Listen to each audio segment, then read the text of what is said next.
technologically advanced. Oh my God, where's my brain today? I know. Hi. Hi. How are you doing? People, a couple minutes. I'm okay. How are you? Doing okay. Ryan, how are you, buddy? Oh, I'm just living the dream. I'm so excited. Yeah, this is really cool. It's super cool. I don't know what we're doing. What are we doing? Tim doesn't either. Well, I don't know. You guys are in charge. Yeah. Oh my gosh. They gave us the keys. We're on. I was checking it. We are on the. Yeah, we're on Twitch. I see it. Yeah. Yeah. I'm watching it. This that super cool delay. Yeah, it was a super cool delay. I'm gonna drink a bottle. Oh, It's not that bad. It's like 2 seconds, 3 seconds behind. Yeah. So can you see how many people are watching or whatever? Yeah, absolutely no one right now. Okay, absolutely nobody. That's okay. Absolutely nobody. Well, that's cool because then when they jump in, it'll be like the podcast thing where it kind of rolls in. They're already mid conversation. Yeah, and they'll think we've been having a good old time. I mean, we can still have a good time. Yeah, definitely. Yeah, I'm not doing anything else on Saturday night. As you can tell, just sitting in my basement, being dapper and old. Well, you zoom in. I just look at him play around. Look at this is how unprepared we are. As he's actually pulling. Oh, are you hogging the screen now? Yeah, look at that. I know. Oh, there. Back. What's this? Oh, this is freaking me out. So, I know. What's new? Who wants to go first? What's new? I don't know. Tim, you're big, so I'm big. No, there we go. Size. Oh, I'm so bad at everything. Oh man. What are you going to try to keep up with that the whole time? Just whoever's speaking, you're going to make their screen larger. Oh man. No, I wish you could make someone smaller. Really. This is like, how can I? Just the complete opposite of that. Yeah.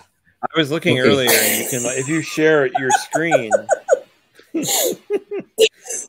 If you share your screen, you can make us all super tiny, but then you'd have to close this pesky Windows. That seems way too complicated. Yeah, I alluded to something inappropriate. I'm sorry. I'm not good at jokes. Are we allowed to I don't know what are Twitch's rules. I think that you can say bad words, right? Yeah, I'm gonna be playing like tons of licensed music. So okay, yeah, cool. Only the licensed kind. That's how I describe my music. Only the licensed kind, the kind that gets your video taken off the internet. Let's do it. All right. I mean, if we talk over it, it's allowed, right? That makes us like radio rebels. You can, I think you can play like 10 seconds or less than 10 seconds or something. Oh, okay. Well, I mean, whatever happens. It's a live stream. It's the first one, and at least I'm horrible. So, okay. Who's leading this thing? Tim, are you leading this thing, or am I leading this thing? Sure. I don't know what it's about. Okay. Hey, we have 5 people that are watching us right now. Look at this, 5. Hi, 5 people. Hi, 5 people. Well, I got 2 computers running, so I should probably Oh, I can't chat. Why can't I chat? Oh, whatever. Okay. All right. So, what's everybody working on, Elyse? What are you working on? What's new? Are you gonna do NaNoWriMo? Is that how you pronounce it? That's not. No, it's not how I have been saying it. But then I've only ever read it. NaNoWriMo. No, I don't know. Well, I was saying NaNoWriMo. Well, I like that one too. Either. That's probably more right.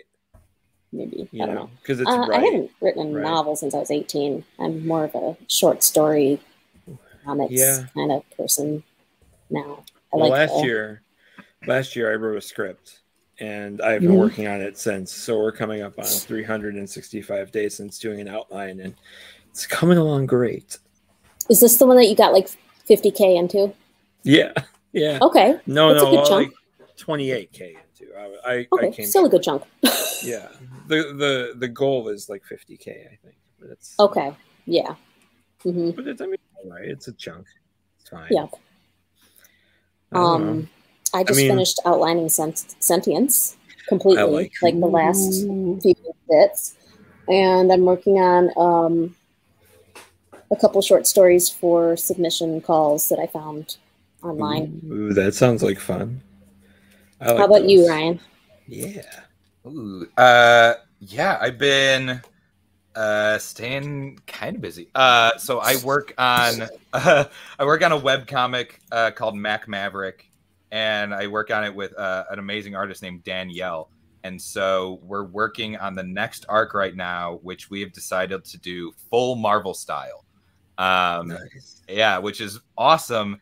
And I also have to apologize to all the other writers, pros that I've made fun of over the years for being lazy on Marvel style, because that dialogue is just a slog. And Dan is very patient with me, but it's really fun. Yeah, we're trying to get a ton of it done before we get going. Where are you hosting it? Do you know? So we've had it on Webtoons and Tapas. But we did the first arc like strip style, like, Sunday strip style, and Dan wanted to try a full page style for this next. So we're thinking we're probably going to try to put it together at some point, get in people's hands rather than just on the interwebs. So nice. We'll see. Yeah, that sounds like fun. It's a lot of fun. Mm-hmm. Yeah. It was. It's definitely just something for the exactly the fun of it. Like Dan wanted to make comics, I want to make comics. We just kind of throw our hands in like a bunch of rascals and start making stuff. So nice, cool. How many pages are you hoping to have done before you launch? Pretty much the whole thing, or?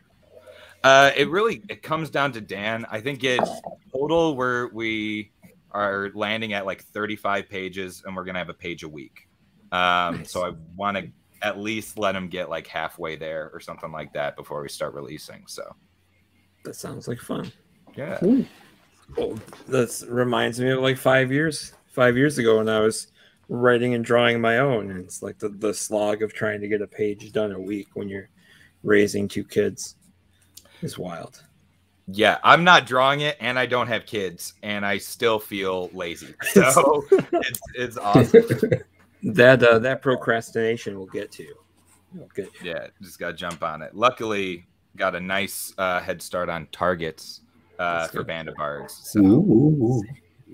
Now that's where it comes from. Remind me a little bit more about what that's about. Yeah, talk about it. Yeah. Oh, Elyse actually should just host us. So if you want to just host that, she's the only smart one here. I gotta. Yeah, I want to. If you don't mind me sniffling, I want to hear about the light novel stuff. So you can't just host. But wait, what? Ask each other questions. Oh, I want to hear about your band too. Well, we'll get to that, but I asked you first, so. Thank you. Yeah. So Dibs.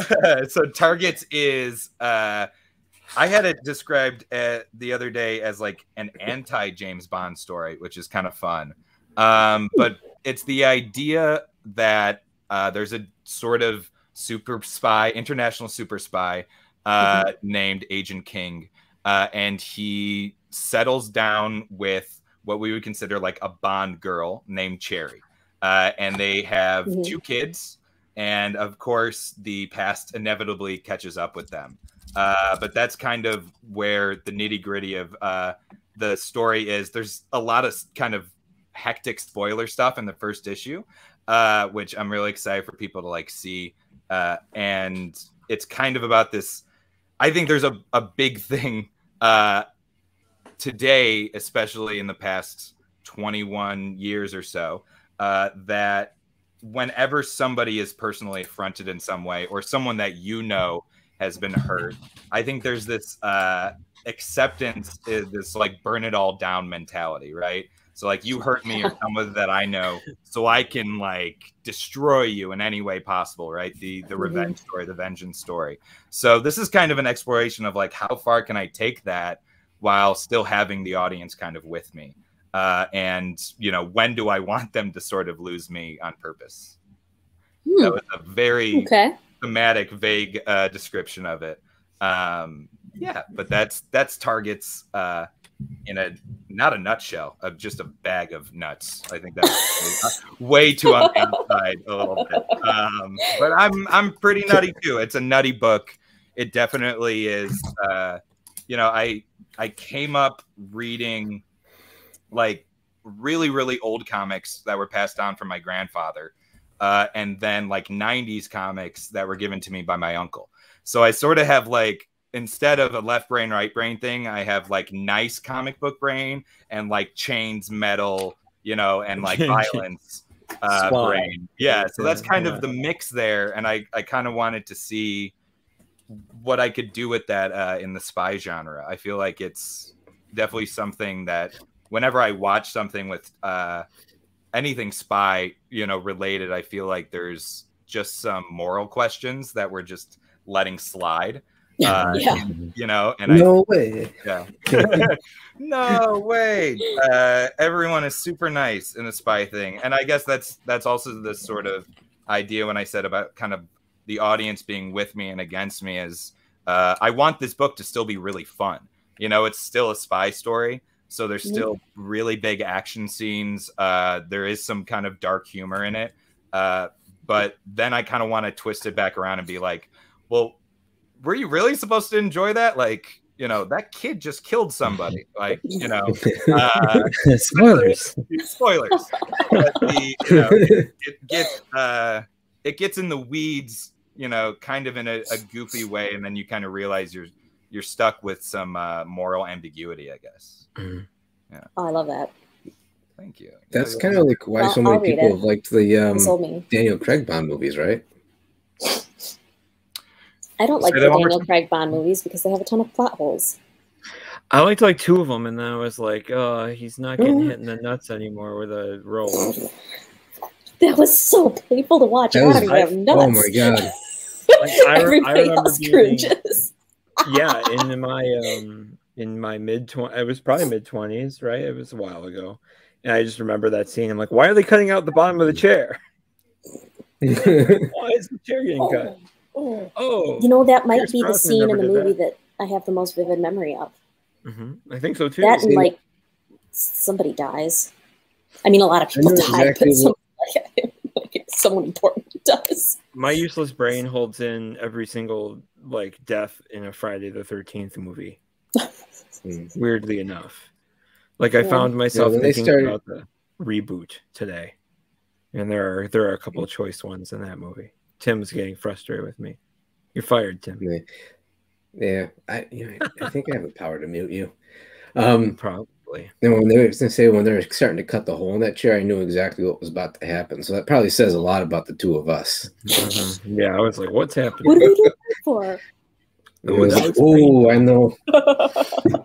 Did you watch it together? I don't remember when I saw it. I think I saw it in theaters. Like I was out with like a girl or something. Probably saw it in the movies. James Bond. It was a date night, going right? to the movies. Yeah, I remember that happened. For a long time. I don't know. There's a new Venom movie out, I heard, and I haven't seen it yet. So I heard it's good. The love story of our ages. Like that's what I heard. It's really a love story. Yeah. It's a new what story? A love story. Yeah, but like, what's the movie called again? Venom. Oh, Venom. Yeah. Oh, yeah, that does sound really, really romantic. Very, basically, they love each other, I think. Yeah. I mean, yeah, for a 90-minute Sony spin-off movie, I feel like it should be released in February. That would make it even more romantic. An hour and 30 minutes it blasts through. I'll never rally against a 90-minute runtime, especially when it has everything you need, you know? Yeah. I think Deadpool was only like 100 minutes or something like that. And that movie had everything. That was pretty quick. Yeah. I got to kind of write a Deadpool comic. Ooh. Can you talk about it? Not really. Well, I'm sure you've seen the on Twitter. It's been going around. There's a charity anthology where you have to mash up a Marvel character with a DC character. Yeah. So I did that, Deadpool and Ambush Buck. So okay. So when does I'll let you guys see it if you want to. It's only 4 pages, but it was a lot of fun. And I sent it to Danny, and she was just like, "Well, we can wait for it and back it. Is it going to get like crowdfunded?" I'm assuming. Okay. I'm not. Save it because then we can be surprised. Bobby's the one that got me into it. That's nice. She's like, because she knows I don't really get into superhero books, comics. I don't Pushing read a you lot out of your comfort zone. comics. Mm-hmm. And she's like, do you know any superheroes? Because this would be a really cool anthology to get into. And I'm like, I love Deadpool. Does that count? And she's like, yes. My favorite thing is going The to best a convention superhero. to see all the different Deadpools. I'm sorry, what? My favorite thing is going to conventions and seeing all the different Deadpools. You know, you've like your old favorite? Deadpool. Yeah. Well, we used to. So we're not too far from Fan Expo Canada, which is in Toronto. So I'll go over the border and I'll do that. I haven't, obviously, for a couple of years because they don't like Americans crossing it right now. But you know, when it starts up again, but we would go up and walk around, and it was like Deadpool Haven, like for all 3 days. So you've got like they got like regular Deadpool. You've got movie Deadpool, who's literally just walking around the entire artist alley yelling, "Where's Francis?" You know, really loud. Where the fuck is Francis? That definitely won't get old after an hour or two. No, it does. There was like little kid Deadpool with like adult Deadpool and old was the Madoka kid? Magica Deadpool. Gumby Deadpool. Is there I Deadpool remember. with Jeffrey? Jeffrey. Oh, I don't know. Jeffrey I the didn't Land see Shark. that. Yeah, no. I mean, Jeffrey the Land Shark is the greatest Marvel character ever made. I will get behind that. Yeah, Marvel has, you know, done a bunch of things, but Jeffrey the Land Shark. Tim's thinking. I'm sorry. He's like, do I have an example of Jeffrey the Land Shark? Yeah. Not handy. Pull it up. Pull it Yeah. I up. can hold on. I'll pull it up on my phone. Hold on. Unless you If can we pull put- it up on your yeah. computer and shape and share it.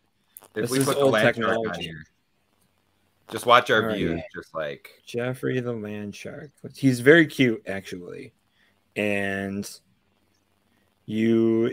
I mean, I like cute things. And what's cuter than a shark? Hold on, where is it? And all the little sound effects. yeah. Oh, But Yeah, I that's think it's actually cute. he's like I a thought you were being small. ironic. No, he's like Ein or sorry, Einstein from Cowboy Bebop. He's the mascot. He's the real, corgi. yeah. I think it was Kelly Thompson's West Coast Avengers. Like he was like a little side thing, and then the next issue was like permanent cast member. It was like so quick.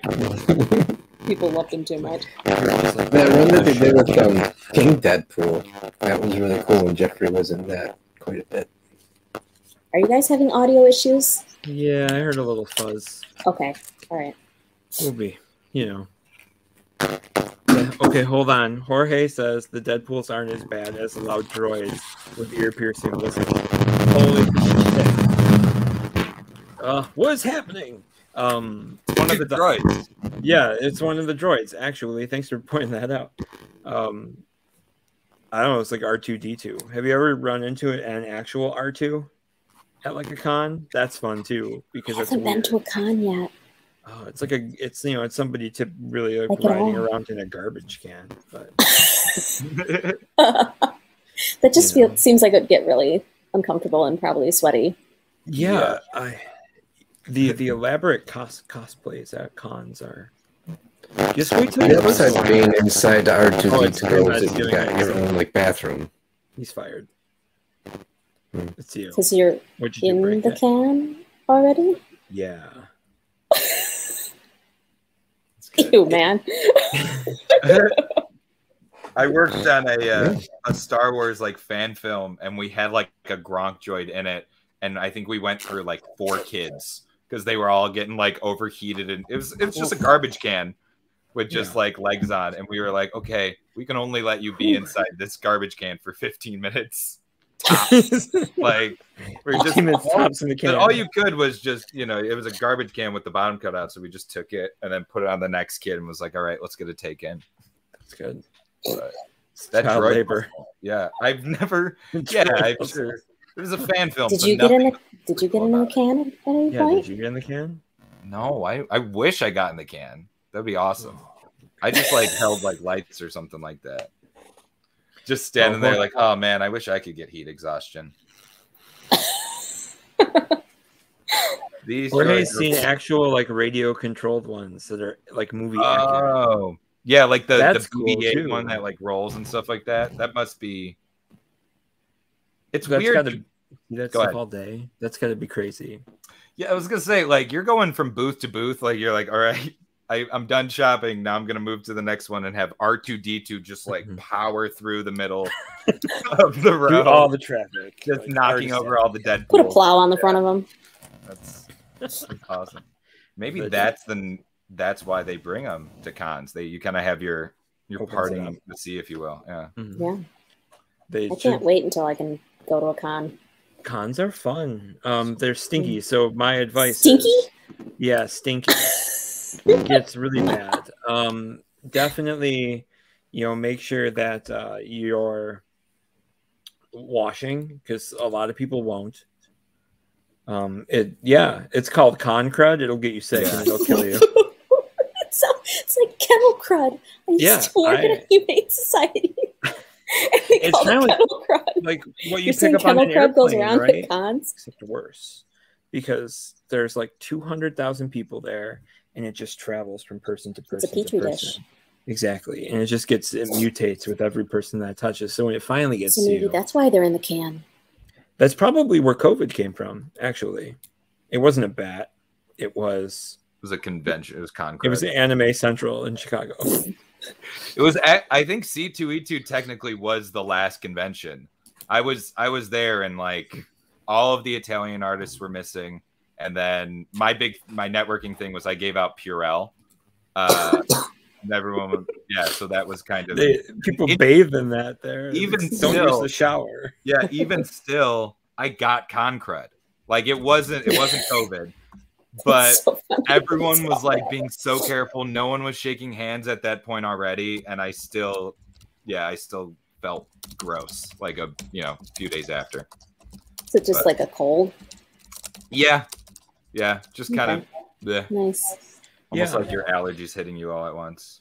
I'll tell you, I saw the grossest thing at Anime Central in Chicago, and one of the coolest things at Anime Central. And the grossest thing was like 3 dudes dressed up like magical girls throwing up into a fountain, which was wild. It was wild. And then the coolest thing was the super elaborate Full Metal Alchemist cosplay, right? And you've got this little short person is Edward, obviously, because Ed is short. But then, Alphonse is a giant suit of armor. But they crafted this giant suit of armor, and the guy inside is on stilts and like half puppeting it, like walking around. And it's literally like 8 feet tall. That's commitment. That's wild. And to walk around like that all day, he must have been tired. The puking anime girls guy thing, that's just a Chicago to circle thing. Back around to that. That just happens in Chicago all the time. It's not really an anime. It's not like a con thing. They just Grant. They're all over Grant Park, just vomiting everywhere, throwing up, and throwing up. You try to help, and it's just like nope. They throw glitter in your face and then just keep puking. Do you know which magical girls they were? That's a really important question.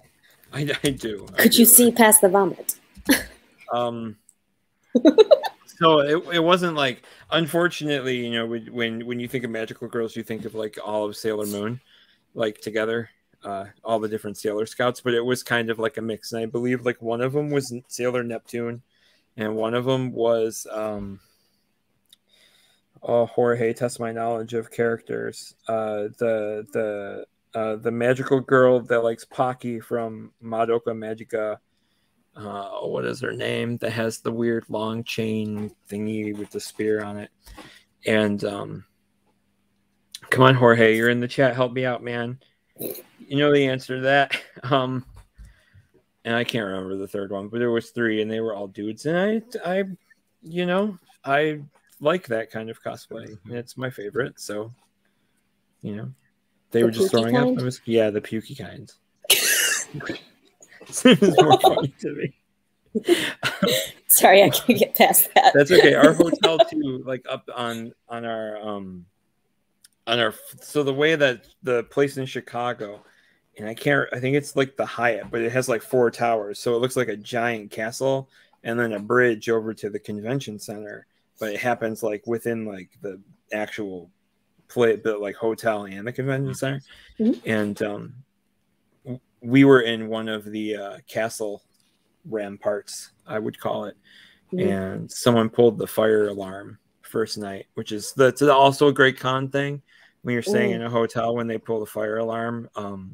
That happens frequently. Yeah, that's like I think that's like a traditional thing. Someone pulls the fire alarm at 1 o'clock in the morning. Who decided on this? I don't know, but all I remember is all the people evacuating and just watching them from my room waving because I was too lazy to go down the stairs. It's just like, yeah, if it's burning down, I can get out of here. It's big enough. I'll find it.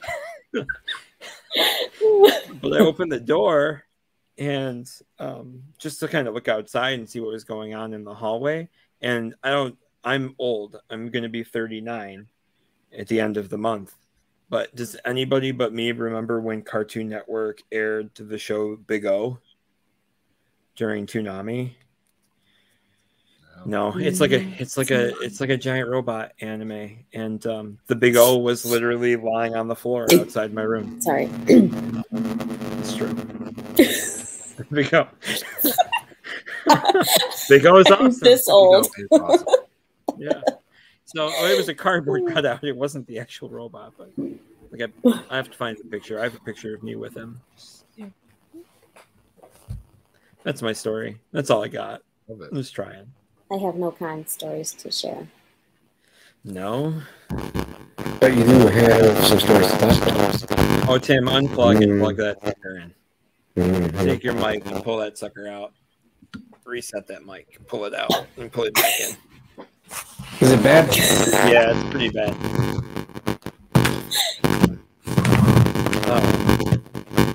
Maybe it's your headset. That sounds I couldn't think of any Poltergeist lines in time. It does sound like the TV in Poltergeist, yeah. It's like it's going to see a face in the screen. Can you hear me now? Tim. Reach over. You got it. Pull it out. It does. Oh, he's completely gone now. Oh, fuck this. He's like, screw you all. I quit. Well. Just so talking about cons anyway. Yeah. Don't mind my basement. It is rough.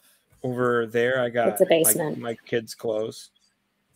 On that side over there, I got my kids' clothes. We're doing a tour of your basement? Yeah. How is this guy? Here he comes. He's coming back. There he is. Welcome back. Behind him, Chris's kids' clothes.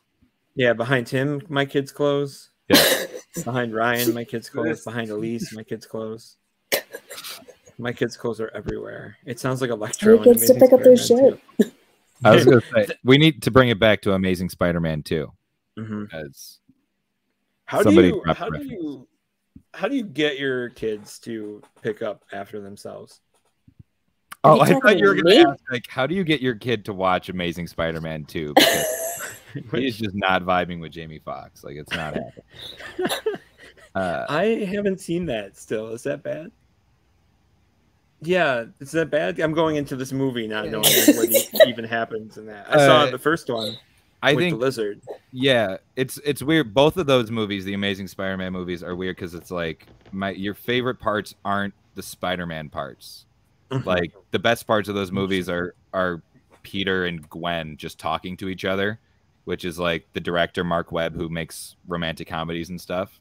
And so you're like, oh, that's cool. And then you remember in Amazing Spider-Man 2, like, oh, what is Gwen Stacy famous for again? Oh man. Oh yeah. Does that happen in the second one? It does actually. It does. Yeah. Oh no. Yeah. See, I don't know. It's spoilers. Sorry. I like spoilers a lot, but yeah.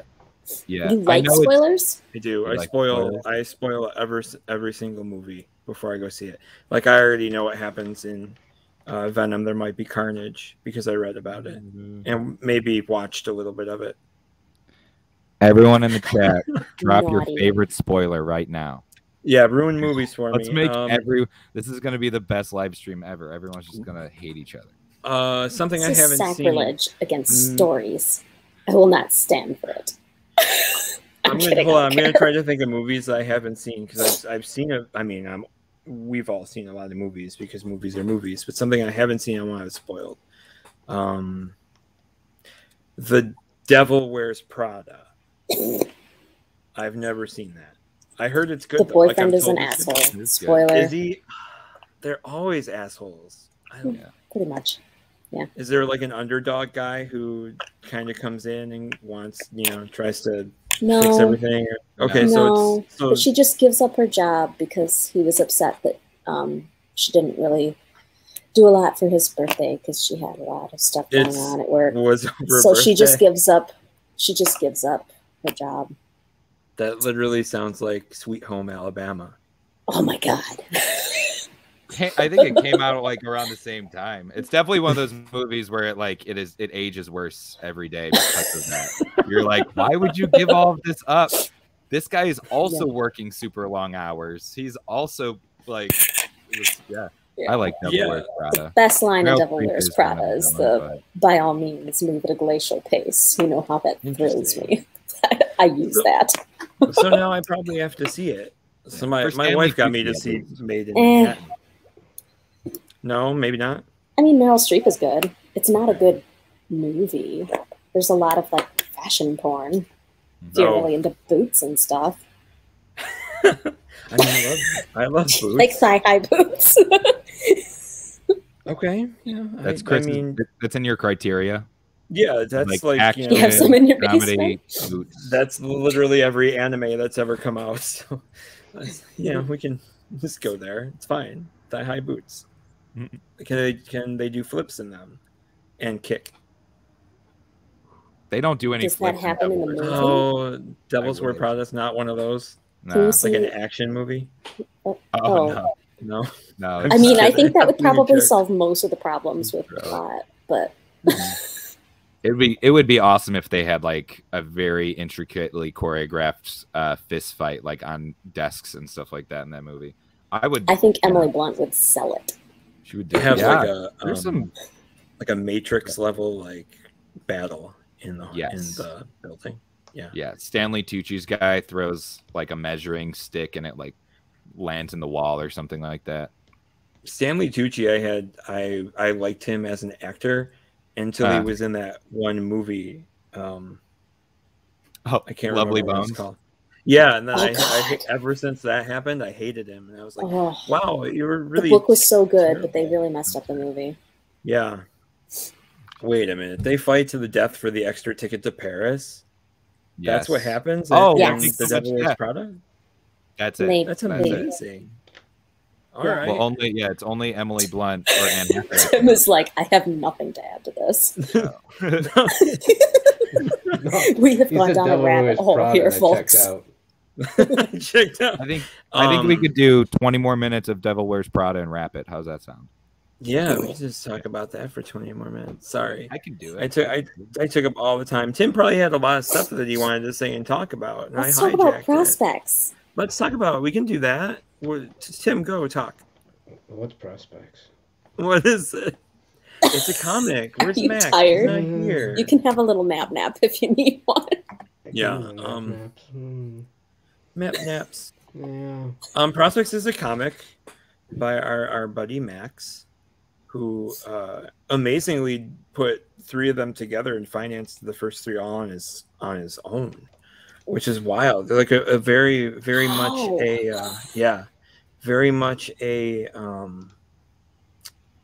my brain is frozen because I started talking. A labor of love. That's what I was looking for. He started it, and he actually ran a Kickstarter for each of the first 2 himself. So he did all that by himself. And mad props. He just had to kind of, I guess, just forced himself to keep going with it. I'm kind of glad that he did because it's hilarious. It looks hilarious. It's really good. Yeah. So we got lucky, I think. A lot of the conversation that I have, like when we talk to people, really is with Bobby's project when she brought that to us, and then Max came like right after. We got lucky for the first 2, and I think that with what we're trying to do, I think had we not, we'd probably be very slowly in the track still. So we're, super grateful for that. Mm-hmm. Just want to do good, I guess. Yeah. Ryan, how did you find Band of Bards? Yeah, tell your story. Why'd you pitch? It's a great question. So I found Band of Bards kind of almost at the end of my rope a little bit with something. So I originally pitched targets around two-ish. I started pitching around like 2 years ago with another artist, and it kind of went around, and it had I was pitching it more around to like production people more than comic places, and then you pitched to Netflix, right? I did pitch it to Netflix. You did? Wow. Yeah. So that got pitched to Netflix adult animation. And so it was one of those things where there was, that kind of interest for it, that kind of story. But there wasn't enough of the book done. I only had enough as a college student at the time to pay for I think it was 5 preview pages. And the artist was someone who, does it full time and so needs a page rate. And so it was something that it kind of just died. It felt like it was going to die on the vine. And I saw Band of Bards, and honestly, I probably wrote one of the most meager emails of all time, where it was like, hey, this is pretty much done. I don't know what I'm going to do with it. You guys seem really cool though. Here it goes. And then I sent it, and I was like, I didn't even send the script in. So I emailed separately, and I was like, hey, it's me. I remember from before. Here's the script. And yeah, and I didn't think anything of it. I had gotten, radio silence from so many other publishers. And, Tim and Chris got, I think, back to me within the week or something like that. And I, freaked out. And just through talking about it, I was like, this is exactly where this story needs to be told. Because I think something where I was pitching it around a lot with targets, like I said, it's a violent book. It has a lot of, big kind of swings with it. And so it's tough to find somewhere where they can see past that and kind of see the story I'm trying to tell, with that uber violence or with that hyper reality that I'm kind of shooting for. So a lot of it, when I'm talking to publishers, it was that face value stuff. But I think Band of Bards, clearly with all the books they've picked, they're looking for thematic resonance, that an audience can have. Like Chris said, just doing good. And that, it's the tag for a reason. I was impressed by how much they wanted to see. They actually cared about the story and what's behind it. Yeah. So what did you initially pitch, and then how much did you have done? 5 pages. I pitched Brunhilde first. I found Band of Bards on Twitter, and I think they had just gotten started out. And I checked out their website, and I just kind of scanned it, and it looked like they were looking to provide a platform for vets. And I was like, that's very cool. I should help, promote them as much as I can with my little following thing. And so I tried to help, and then I started pitching to Image and whatever. And then did you ever hear back from Image? Did they ever? I did. They just a form rejection. I mean, that's nice to get a form rejection. I didn't even get one of those. I'm sorry. Make one of That's those okay. What can you do? They just went and blew up my mailbox instead. Yeah. They mailed me a sticker. They were like, you're not getting it back either. They just sent the violator to my house and took care of me that way. It's fine. Just rip my tongue out. It's cool. It's fine. Thanks. Anyway, thanks. Sorry. I'm kidding. I'm just picking on you. No, and then I was talking. I had been friends with Bobby on Twitter for a little while beforehand, and I was talking about places I was pitching, and she said, "Hey, you should try Band of Bards." And I said, "Oh, I thought they were just publishing vets." And by that point, then and she was I like, think "No, you they're changed. desperate." No, no. I then by that point you had changed what you were looking for. You had broadened your scope, and I was like, "Oh, well, why not? I'll give it a try." I liked that you had so many things you wanted to see. It seemed like you cared about the stories. I liked that you were you seemed like you wanted to bust on the scene and make an impact in comics. So I pitched Brunhilde, and Brunhilde is a big, I did that thing that newbies do where they're like, I'm going to write this epic, long fantasy series, and did not start small. So I think they were kind of like, whoa, let's rein it in a little. You got anything shorter? It's super good, but yeah, it is a good book. Yeah, and then I saw them talk about how horror is a big genre right now, and I said, well, I write horror. I've got like 10 horror scripts. Just here, you can have them. So yeah, we talked for quite a while, and I said that Fell Witch would probably be the best to start with, and we had Danny do concept art for the witch, and I am excited for people to see that because she knocked it out of the park. Like, okay, my dad hates comics, and I just showed him that image, and he goes, okay, I would probably pick that up, and I hate comics. I want to see Spielberg animate that thing. I'm like, right? Wouldn't it be cool to see him move? That'd be cool. No spoilers. Awesome. Sorry, I've got cold still. That's great. If you don't mind, started with Brunhilde. It was too big. And so settled on that. And then for Sentience, I think I was complaining on Twitter one day about prosifying some of my scripts because I just had too much shit laying around. And then after that, I think Chris saw that tweet and said something about maybe doing he had the idea for a light novel, maybe. Was that you? Oh, it was Tim. Tim told me about it, and because Tim told you about it. Yeah, and I was like, well, why don't we change the format a tiny bit and build Sentience out into a light novel and kind of mix the two the two types of books together and make something a little bit different that we don't really have over here. I mean,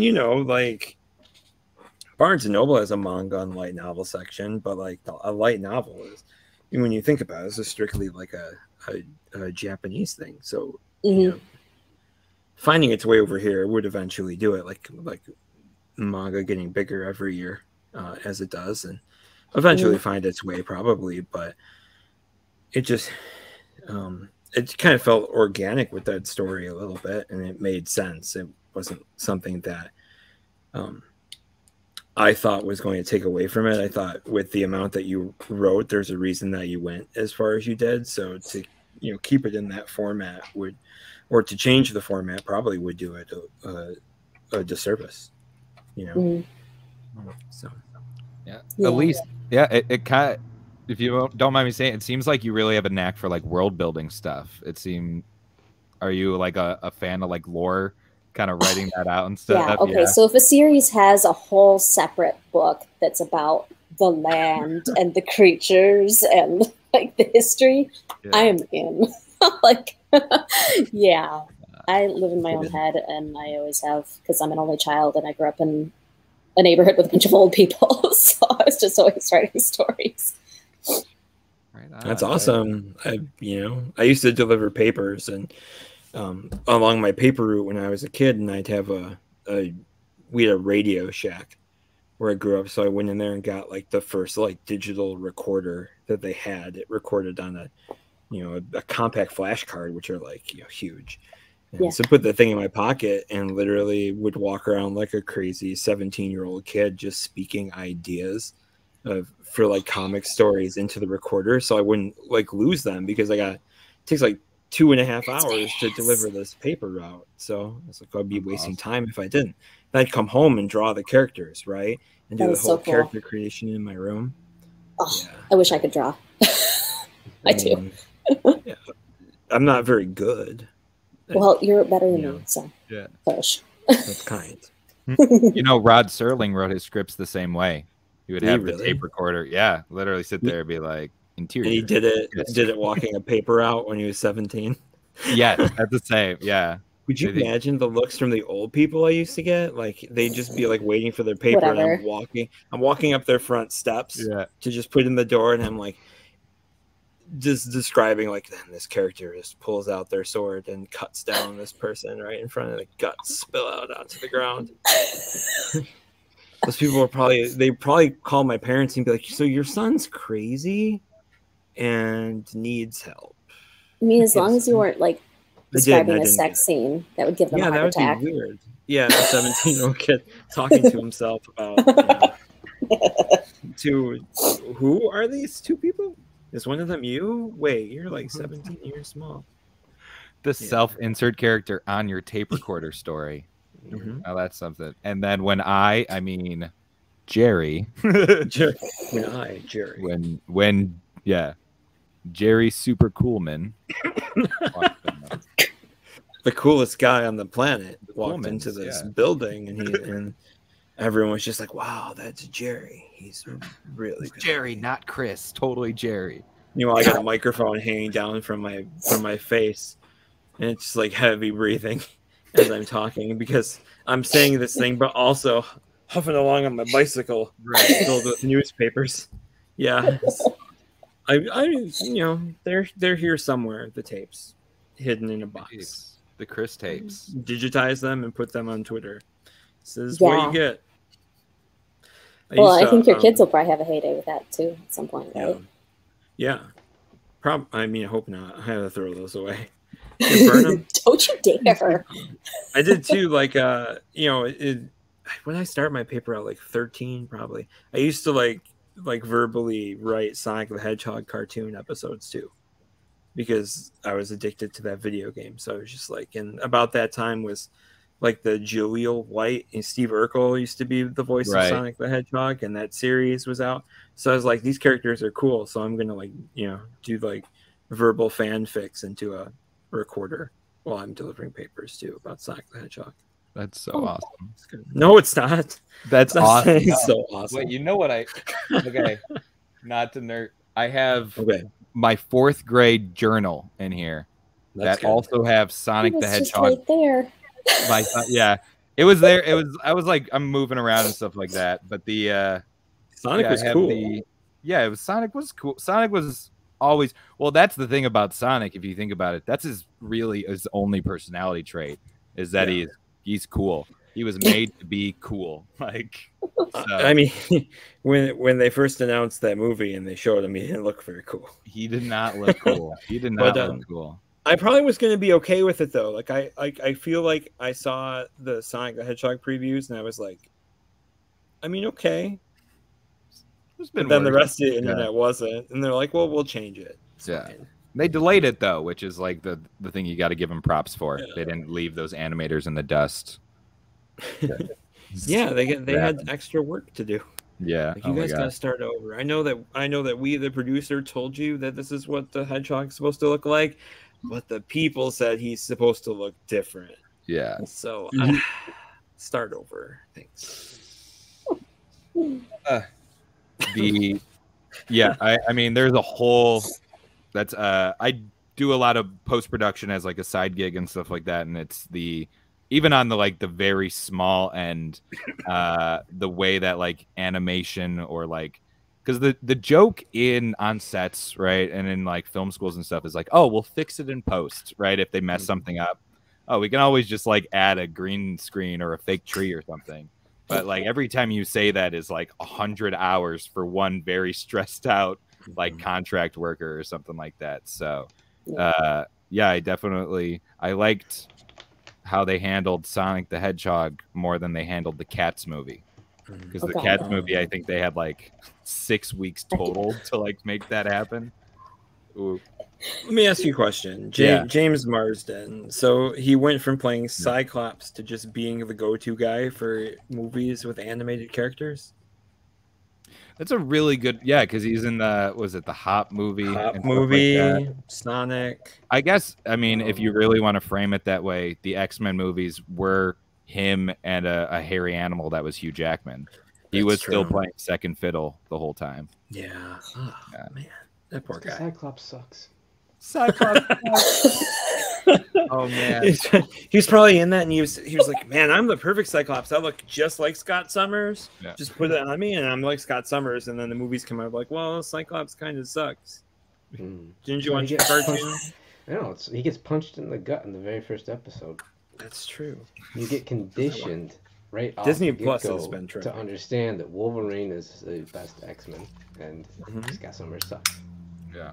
It took. We didn't get an Old Man Cyclops movie. No. So We did not. No. or Man book Cyclops. series for Old Man Cyclops. So The one comic that pulled me around on Cyclops a little bit. I don't know if you read it. The or saw it. The Marvel Snapshots that they did. They had the series of one shots or something. I think it's the past year or something. But Jay Eldon, who does Jay and Miles Explain the X-Men, the podcast, like wrote the issue. Being a super huge Cyclops fan or like an expert, and it's like really, really good.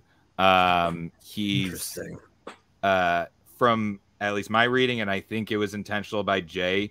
It seems very coded that Cyclops is like on the autism spectrum, which is amazing, especially in the way that they write and stuff. And so it's a really good book. It like takes place kind of when all of the heroes are kind of springing up, very like classic Marvels. And there's some like that's just a really good issue if people are looking for a good one shot. What's it called? Marvel Snapshots Cyclops. Snapshot I Cyclops. think they did that like over the last year. Yeah, something Check like it that. out. So, yeah. Sweet. I didn't know they existed. Yeah, That's there's cool. at least there's at least one good Cyclops comic that you'll like Cyclops.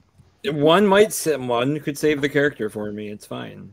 I just when I think of the X-Men, like the cartoon, I just think about how mean Cyclops is to Wolverine all the time, because he's like, obviously in the way between Logan and Jean getting together, like the entire series. And there's just the meme. Wolverine has the meme where he's like sitting on the bed looking at the picture. I just feel bad for the guy. The whole comic series, and you got Gambit's got Rogue, and kind of, I don't know, or she has him. I don't know. Yeah, Gambit's kind of, he's okay character. The 90s were a weird time. He had those knee pads, like part of his boots Gambit with the was only triangles. okay. I don't know. I mean, he doesn't have his own movie. They tried to make that movie happen for so long though. Yeah. He sure did. Channing Tatum's in like cast photos and stuff at Comic Cons, and he never played that character once. Never happened. It's so funny. Jorge says that they like Cyclops and X-Men Evolution, and I agree. X-Men Evolution is awesome. That's a cartoon, right? Yeah. Okay. They are all. I guess they're not technically DH because they all did start as teenagers, but they're all going to high. They go to a human high school at the same time. Yeah, that's cool. That actually sounds cool. X-23 is from that series. Nice. Yeah. Well, part of what kind of got that all messed up too is like going back and forth in those timelines, right? Like Deadpool Joker, you going to take me to when he goes to be dragged away, go see the doctor. Like, he's like Stewart or McAvoy. Like, you can never keep track of like the continuity of all those different movies. Yeah. Was that a cat? Yeah, that was cat Bug. or Sorry. raccoon? That's It was okay. Bug, my cat. Aw, Sorry. don't apologize. Yeah. You can't stop animals. No, I'm surprised They Martin's do what they not want. here. Yeah. Mine's upstairs sleeping because He's that's what he methodical. does. 23 hours of the day, the dog sleeps. How old is he? 3. He's so lazy. just lazy. Awesome. He's the I love laziest lazy dog dogs, though. ever. That's He's a great. couch potato. That's great. He's Probably really snuggly too.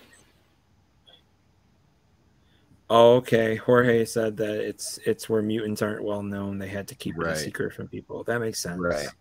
I have to watch it. I feel like I've seen an episode of it. Like my 10-year-old's getting really into X-Men now, which is cool.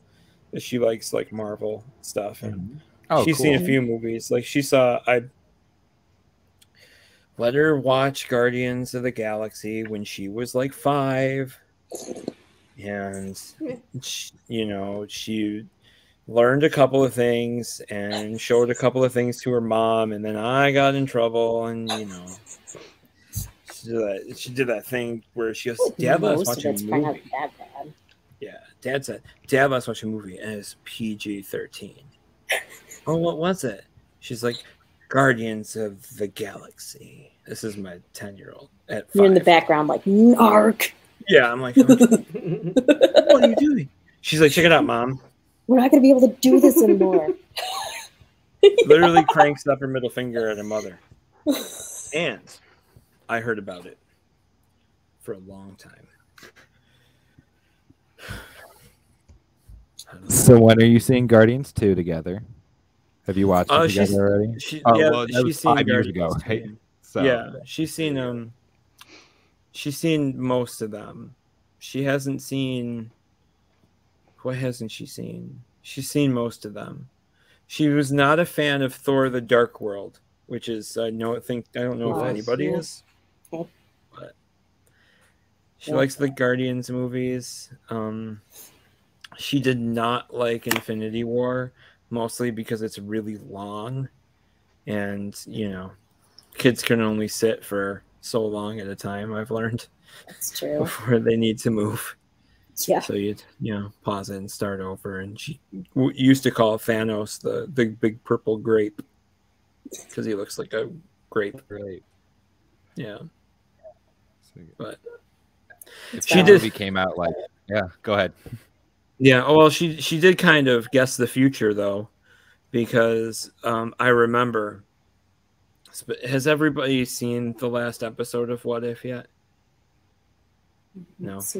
Oh, okay. I'm not going to spoil. Well, she guessed that like 5 years ago. She says, why doesn't somebody just do that? So now you have to go watch it to see what happens. See, okay. I'm not going to spoil it. I like spoilers, not for other people, though. Just the bottom of the chat, or the... I'm just going to say, like, what if now on Disney Plus? What if now on Disney Plus? Watch it here. Right.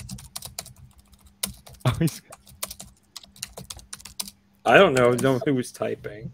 Who's what? I spelled Disney wrong because I wasn't looking. You did. Disney Plus. Disney. Oh, it's my dyslexia coming out. There it is. Probably better than. It's okay. That's what editors are for. Yeah, I've learned. I have a friend who's reading over my stuff now, and he's doing a really great job of still keeping me positive about it, but then at the same time telling me what's bad. Yeah. They do a good thing. If you find the right person, they do a good job of keeping you floating, but just above water so you don't get up too high. Yep. I always do 5 pros and 5 cons for short stories. And the cons can be like, it needs a copy edit, or they can be, this character needs a complete overhaul. It could be anything. That's kind of what I got. I actually freaked Bobby out because the first time she had me read one of her short stories, I was like, okay, my standard for copy editing, or for just a peer read, is I give 5 cons, 5 pros. I could only come up with 2 cons for you. And she was like... Did she make that face? Because I've seen that face. No. But yeah. And then I peer read we pretty much every short story we just read for each other. And that's really cool. I've read a lot of her stories, and she's like, until you give me a bad review and give me those 5 cons, I'm just gonna think you're blowing smoke up my ass. I'm like, fine. So finally, she wrote a story that I was like, this is a mess. It's just a mess. She's like, see, now I believe everything now. That's one of my favorite things about her, is that she will literally just listen to you and then just, tell you exactly what she's thinking. And it's honesty, Very honest, yes. Yeah. I appreciate that about her as well. Exactly. So what are you going to do if people are just telling you what you want to hear all the time? Right. Yeah. So it's super good. Mm-hmm. Well, this was a good chat. I hijacked it a little bit, didn't I? Mm-hmm. I apologize. No, Tim's just shaking his head. No. I was most nervous to come in and talk because I always get nervous before talking about things. I don't know if you've heard any of the times that I've talked to people. I do a mumbling, rambling off thing. What? Yeah, it's true. It's okay. I don't know. I have really bad hearing. Do you? Oh, I'll bad speak hearing louder. and bad memory. Just That's okay. That's I'm like 80. Sometimes I feel 80. I'm looking at you. Tim looks Especially this last year, man. living in a basement. It has been a year. Can we get a good one? I think we're gonna have a good year. We got a lot of stuff happening next year. Yes. You've got a lot of stuff happening. You know, you're like all over the place. Me? I hear a new thing about you every day on the interwebs. I'm spastic. Yeah. Yeah. Got a lot of stuff out there. A lot of stories to tell. That's a good thing. I can't just sit still. I think it like when I sent you guys, I sent Tim the log lines for a bunch of like those horror things. He was probably just like, what is all this shit? Tim? Yeah. Elaborate. We could have infinite amount of resources and not be able to do all of the stories because there's just so many. So, like it. Yeah. It's astounding how many really good ideas and how many great stories you've got in your head because it's just flooding out. So cool. Lucky for us.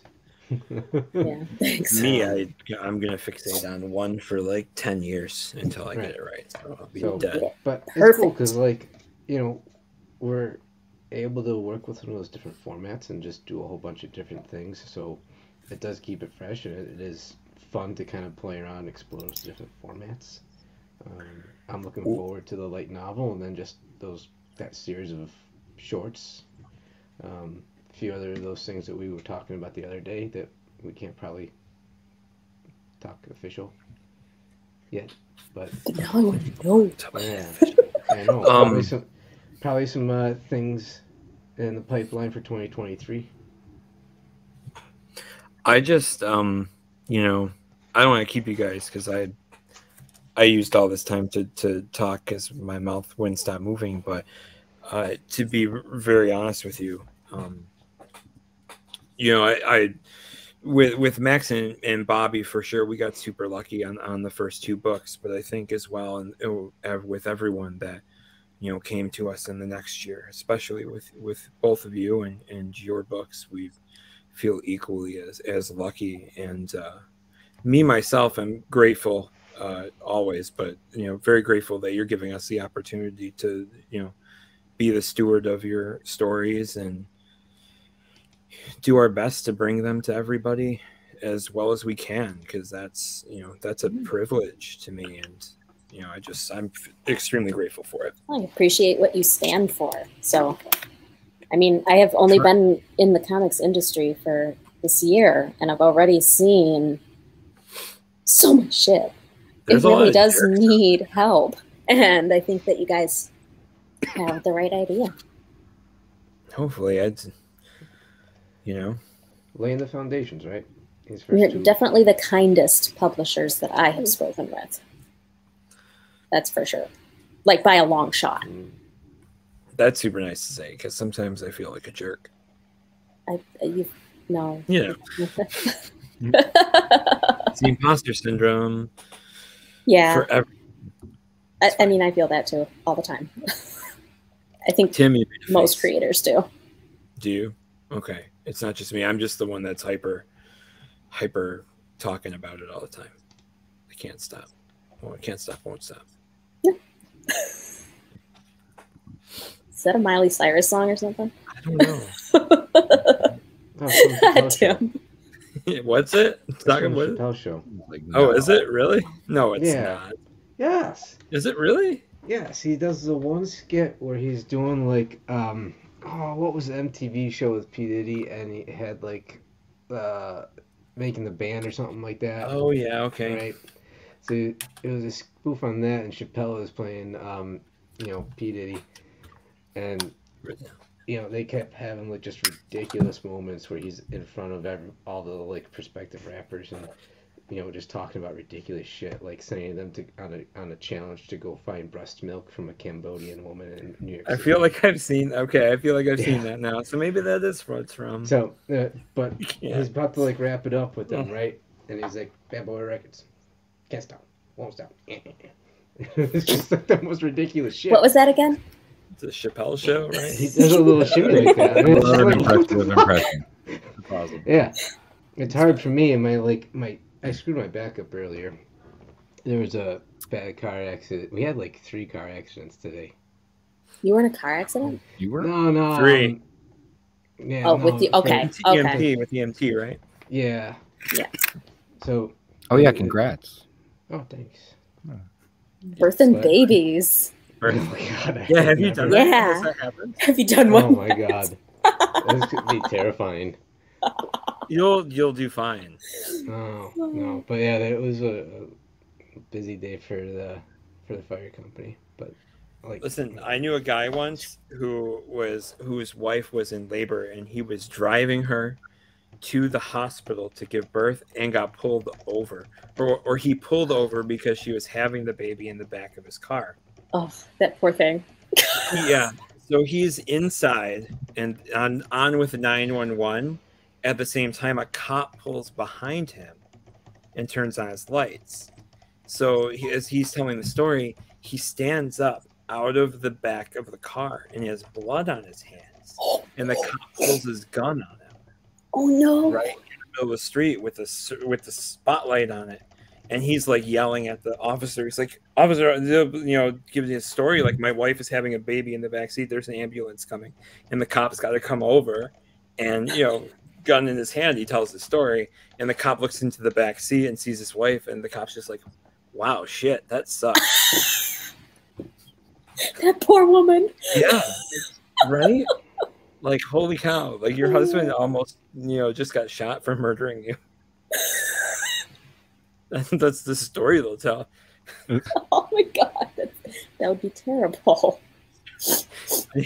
I didn't just say that stories are made up about things like that, but so anyway, I don't know. We're at like an hour and 7 minutes. I don't want to keep you guys here all night. Cool. Stuff to do. What's the how else can we chill for you? Chill. Or hustle? It's the hustle. It's on- the hustle. On Kickstarter right now. You got to get like Kickstarter to kick like 10,999 or 19,999 books off of there this month. yeah, it's a packed month on Kickstarter. Yeah, it's a lot. So That's wild. you know, we're just gonna keep trying our hardest and be annoying, you know, and keep asking people to back it, and hopefully they will. I think my biggest message I've been trying to get out is, you know, back it because you believe in it, but backing it because you believe in us, because you know we had such success with Bobby's series, funding it last month, and this was to us was the logical second step to help us, you know, bring your stories to fruition too, and you know, keep building upon that momentum. So I mean, What was the one question you got in your DMs? the one Oh, I saw answered that. Yeah. about why should we Yeah. Yeah. I mean, I should I we think back that's a your good thing to project? kind of just talk about here. We we can do addressed that it really to well close with on it. the Twitter machine, but you know, yeah, we don't have the track record. We're building it, like, and supporting Final Gamble, supporting prospects allows us to start building that track record. Right? You don't come into something with a track record. But these first 2 series, you know, we're doing them in a very specific way, and that both of these stories, Final Gamble and Prospects, were very much ready to go when they came into us, right? So there was an opportunity, unexpectedly, to actually move on to, you know, funding and publishing something much earlier than we expected. We thought we'd be doing the podcasting this summer, and working on that. and that it would take like 6 months to build up enough submissions to really start building out like a calendar. Yeah, or at least like meaningful ones where people actually. So haven't you guys been swamped with submissions though? Yeah, we have a stack to get through. So if you haven't heard from us, we're sincerely sorry for that. We will get to them and get an answer to you one way or the other. But can you successfully start a publishing company on volume alone? I mean probably, but I feel like we would be. We're just trying to do it the smartest way that we can, you know. And so these two series, since they were ready to go, we decided to move with them. And you know, there's that window of crowdfunding during the holiday season where it dries up. So if we were going to move with those two, we had a very, very small window, basically in September and October, to do it. So that is why we're doing these back to back without fulfilling one before launching another Kickstarter. These will set things up so that in the beginning of 2022 we can start releasing these on like an every other month schedule, so that they're alternating and you've got at least one thing from us every month. And those again are going to be the foundations to set up, you know, the two of you and 3 more people who will be announcing next Tuesday. That'll round out the full 2022 publishing schedule. So we're already booking into 2023. Please take note if you're going to send us a submission, or if you've got a submission waiting to be heard back from us. Yeah, there's a lot going on. Yeah, and it's kind of wild to think that we're already booking to 2023, but we have as much as we're comfortable taking on right now for 2022 without. I mean, I'd love to be able to do twice as many, but that's just unrealistic, and we'd be doing a very poor job of being a publisher for those creators. Yeah. Unless, you know, like P. Diddy or Dave Chappelle or like, you know, Ariana Grande or anybody with money wants to give us money, because I'll tag you in a Twitter post and you can DM me and we can hire a crew of people and make more comics. Please. I think maybe start with like not A-list celebrities. Go for the B's and the C's. So Bruce Campbell, Diddy, if you're in the chat, please, if you're listening, Bruce Campbell. Prospect does actually lean on a lot of Evil Dead type humor and a bunch of Evil Dead references. So you know, I think a lot of it. Drop some of that Bubba Hotep money. I have a quick question. Okay. Did you guys get any submissions that were from vets like you had originally intended?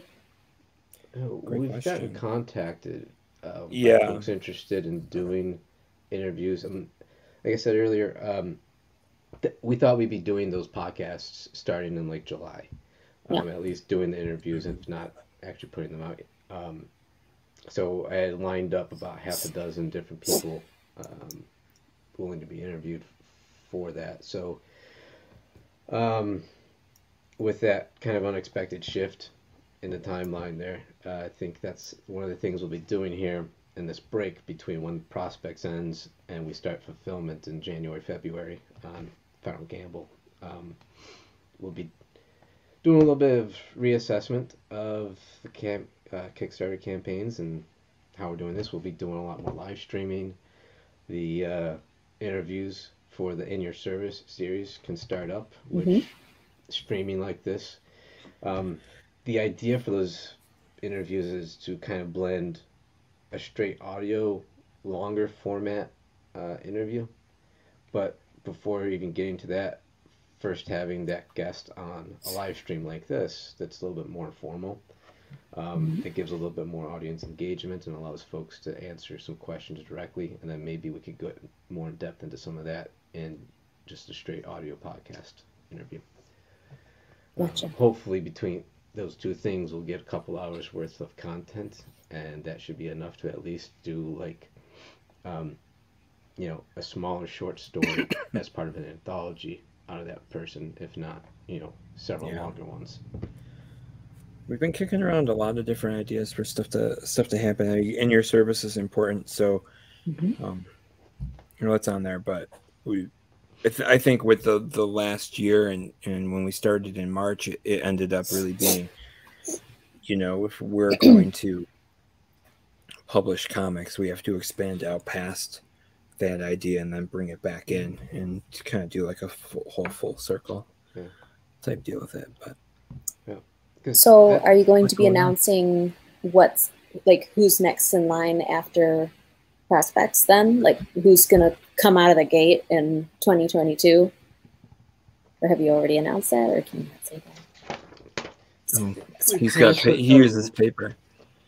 Well, man. That's good. We kind of put a rough timeline, I think, in that blog post. The link is in the little chat thing here on the side that I'm pointing to with my mouse as if anybody else can see my goddamn mouse. It's here. Dude, it's right. It's here. Nearly past bedtime for me. Like, yeah, you're just pointing at me. This is it's past Elyse. Yeah. Usually I'm like putting my chickens in for night. Which way? Yeah. But yeah, I think we've got what? Ryan's going to Wizard World. Yeah, I am. Next yeah, I'm going. Well, Tim's thinking. Go ahead. Yeah, it's my. I'm just making sure that I'm not reading something. Is that like Harry Potter Land? No, so it's it is another comic convention in Chicago. Oh, cool. It was the original one in Chicago, and then Wizard World disappeared a little bit, and then I think they came back. But it's the first con I'm ever going to table at. So that's nice. That's exciting. Oh, nice. I'll be. I believe it is Artist Alley table 4318. That's I just got it. Yeah. Would you like some? And so yeah, I'll be swag? I'll be there. Yeah, it was the first convention I ever went to when I was like 7 or something like that. That's cool. Yeah, that's it's really cool to kind of have a full circle moment like that. Yeah, it's cool. I wish my grandfather could see how little walking we would have to do now, which is the one thing he hated about conventions, which is great. So yeah, I'll be in Wizard World. That's the weekend of the 15th. So not this weekend, but the next one, which is really soon. Nice. It's exciting. Is that the same weekend as New York pictures. City Comic-Con? It might be. Nice. I'll be there with some no-namers like Dan DiDio. I think is going to be there. Which that's the only way to make your name. I think it was. I think have one. The only people I saw like actually on the comic guest list was Dan DiDio and Jim Shooter, which I'm like, okay, but who's everybody else? I'm really excited. I think if it's at the same time as New York Comic Con, that makes a lot of sense. It's going to be some, people you don't usually see around. Yeah, that's cool. Super cool. Would you like some Band of Bards stuff for your table?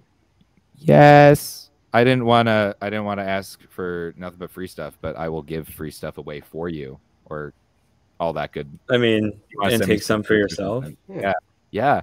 Y'all, if you want, I'll keep the whole box of T-shirts on the table. Exactly. I was looking for my Band of Bards T-shirt, but it's definitely dirty because I wear it all the time because it's so soft.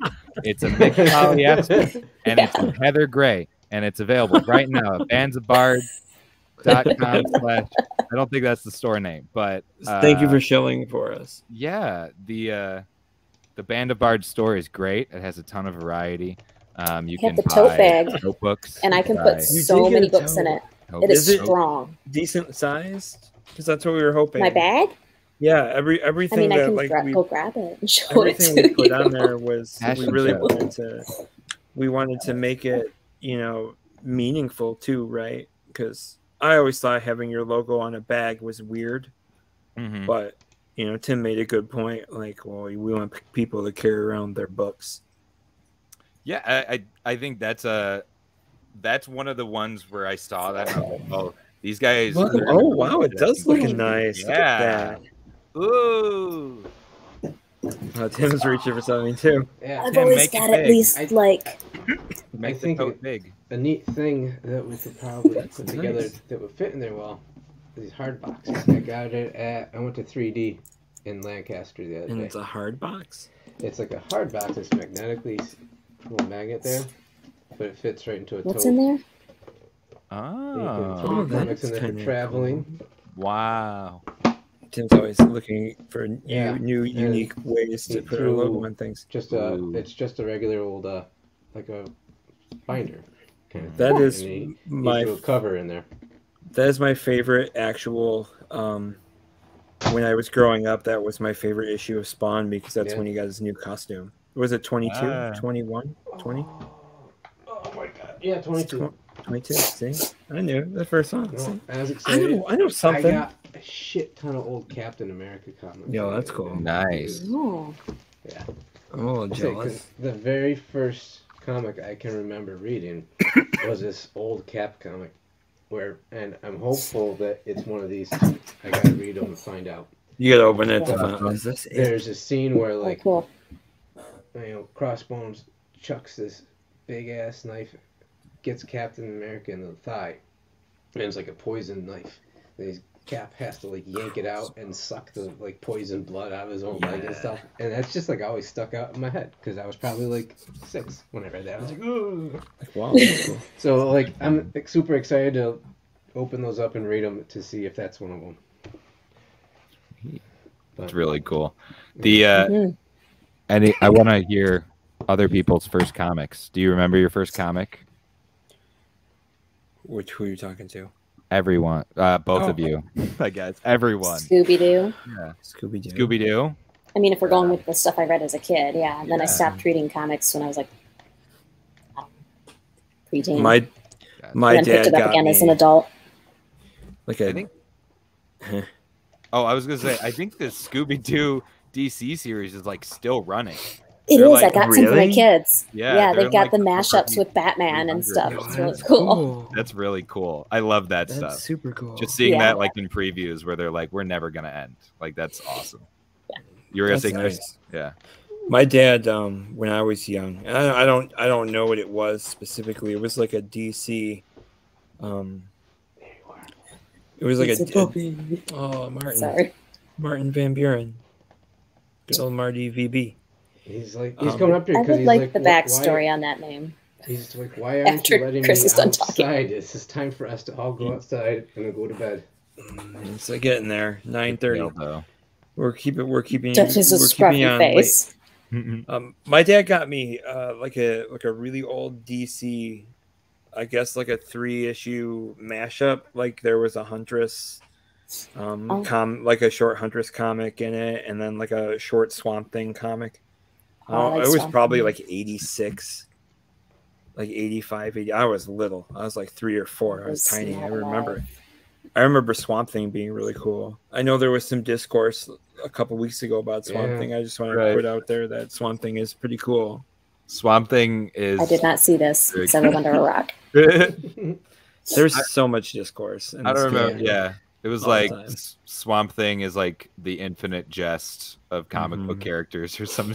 It's like white college bros love Swamp Thing, which is, I mean, I wish I was. Yeah, I wasn't. yeah, really it's a- not- I wasn't at college. It's not untrue, but like yeah. It's not true, but You- other you- people like Swamp Thing. well, Yeah. I mean that's like how people will tear down Frank Castle as being like a shitty character because of all the idiots who like throw their Punisher logo skull on the stickers back of on their truck. obnoxiously large pickup Mhm. trucks, which Yeah. I'm just gonna point out. I can say that because I drive an obnoxiously large F-150 and I have a Punisher sticker on it. Do you really? Yes, You I have put a it right- regular one though, right? It's Yeah, not I have like a regular It's just one. right in front of your face now. And he's Good bad old Marty. looking. And I put the Punisher sticker right next to the sticker that says Trans Ally, and it's got the Trans Pride flag. Because I figured that combination is going to make some brains melt. Yeah, it's gonna make people mad. But, Absolutely. one person with a big ass pickup truck who likes the Punisher needs to actually read the comics. So, might as well be me. Yeah. Yeah. Punisher is the one character that I'll actually shout that. Like, you don't even know. You don't understand They it. don't. You know, I feel like every other, almost, every other like main pop culture superhero, people get, right? With great power comes great responsibility, but Punisher's messed up. I mean, the only time I've really got Punishers when I haven't gotten the Punisher Max. I don't know if you ever read that. Yeah, yeah. Like he does not have an internal dialogue. Like he doesn't do narration in that book. Like it's Frank. He's like a monolith. You know, he's like a predator rather than a. Tim's like, hold on, let me pull it out. There it is. Yeah, there it is. Pulls it out from under his dog's ass. Marty's just like, hey, Dad, I pooped that. I have so many stacks of books everywhere. It's just, I'm actually really impressed that you knew that it was exactly there, though, because I just the saw dog your I thought was a rabbit, reach under, isn't it? Just realized because this year's you got that picture of him from the back, and he just looks like a really big rabbit. I thought, I guess Tim just likes rabbits and chickens. Tim does have a lot of animals. Yeah, I do. Lots of animals. So why is he named Martin Van Buren? Well, my wife's grandparents had golden retrievers named after presidents. They had Truman. I think they had a Nixon. Was Nixon a little bit of a jerk? I don't know. I don't remember Nixon. I knew Truman. He was pretty fun. Is he a little sweaty? So one of the first dog that we adopted together was this golden retriever, and we named him Eisenhower. He unfortunately developed some brain cancer when he was 3, but Martin Van Buren here is posing very majestically. Yeah, it looks like he should be doing Just look at my chest hair. He's very presidential. He came to us. He was on like a transport up from some kill shelter in Texas. He was transported up here, brought him home, and he was named Marty. So I was just looking for famous Martys, and it came like looking at, it was amazing how many hockey players they named Marty. And then I was like, oh yeah, Martin Van Buren. Why don't we just get back onto the presidential thing? And, Martin Van Buren's a pretty interesting guy. He was one of the very first abolitionists. He got disaffected with the Democrat Party of the time, which was completely different from like it wasn't like the same Democrat Party as it is today. Not even just in like the types of members, but just an absolutely different. Before the party values flocked. Yeah, like this is back when there was Whigs and all the other shit, and then there was like the Democratic Republicans. None of like the existing parties today were the ones that back then that people forget that. But so he got disaffected with them after some of the different compromises as the country expanded, and he started his own party called the Free Soil Party. Look at Free him. dirt. Yes, I did. Yeah. Free dirt. And they were one of the main like party lines there was to abolish slavery. That's good. Yep. Tim, the historian of the two of us. I Cool. like it. I always learn something new. Also, and I appreciate it. A president who was a New Yorker. I believe the first New York president. His home is in Kinderhook, New York, which is over on the Hudson. And we took young Martin on a little trip out there. I think the first summer. Do you have pictures? Yeah, I do. I think, like Martin has his own Instagram from when I actually bothered to use Instagram. Right on. I'm going to look that up. Drop the app. MVB, the MVP. MDB. Yeah, I'll put it in the chat. Yeah. But yeah, but there's some pictures of Martin Van Buren at Martin Van Buren's house, which is obviously it's like a national park site. And Well, he's a good boy. yeah, He's a good dog. Yeah, I mean, we obviously couldn't take him inside the house, but the park rangers let him come into like the little stand there, the administrative building where there's all the different like gift shops and that kind of That's crap. cool. And they just were tickled pink that there was a dog named Martin Van Buren. And there's like a life-size cutout of the president. I pick him up and I get a picture with him by the... They actually look similar. They're close. They are. I got some books that I bought there down here, but I can't reach them. Books everywhere. Dude, like, there's these things behind me. There's ones there. There's I have a basement with foil insulation. Yeah, I gotta put up some walls. It's fine. Someday. All When my I have books are some packed time. away right now. What? Why? Because we moved. This is just a Okay. rental house while we build a house. Nice. Ooh. That's Yep. exciting. Yep. Got some property and gonna build our house. But for now, my thousands of books are in storage. Trillions and billions. But the one thing I said I wanted for this house was I want my own personal library, and I'm going to get it. So I am looking forward to that very much. Just all shelves. I can display my Made from natural only the oddities finest and things and put all my books out. And shelves built from only the finest rich mahoganies. Mm. I don't know, my husband's going to build them. Ryan, we'll email Definitely you going to have an after overstuffed armchair. to get you stuff. Cool. I'm Right sorry, on, right at least my brain Let's moved. come back to that. I can't wait to see your library, and I'm not joking. You're laughing. I mean, I will put it all over Instagram once it happens. Yeah. Can you promise, like, start your own actual Instagram for your library? This Just is for a the new- library? No, this I'll is just a put it new on my book. regular Instagram.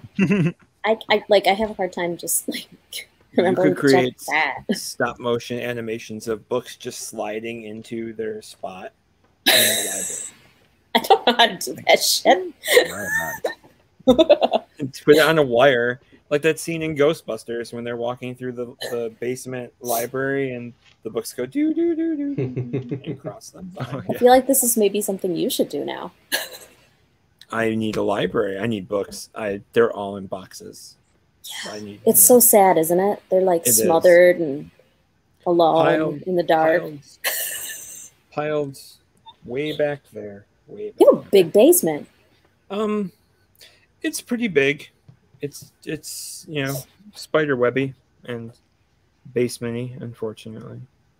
Like if it were empty, could you like roller skate in it? Yeah. There's this space though.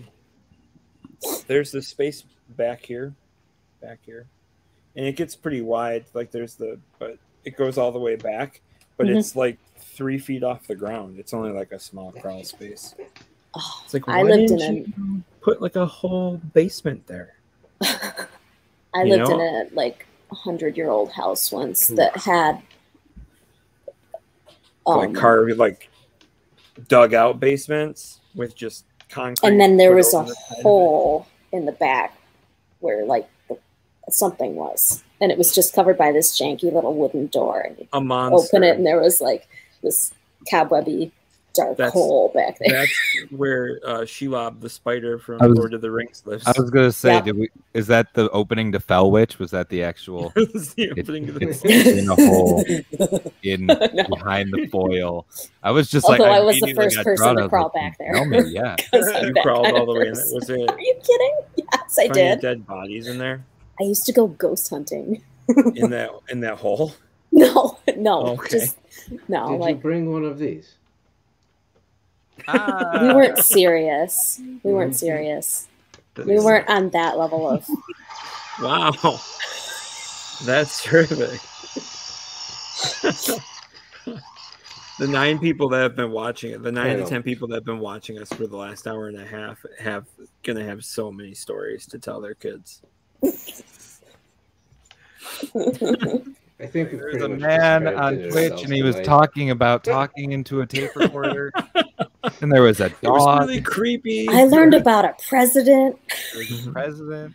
Educational. Nobody Yeah. thought that they were. Ghost Nobody hunting. logged in tonight thinking they were going to hear about the 8th president of the United States. Is that Marty Van Buren's the 8th? Huh? Yes. So you drop random history facts like I drop random nature facts, basically. I like that. That's good.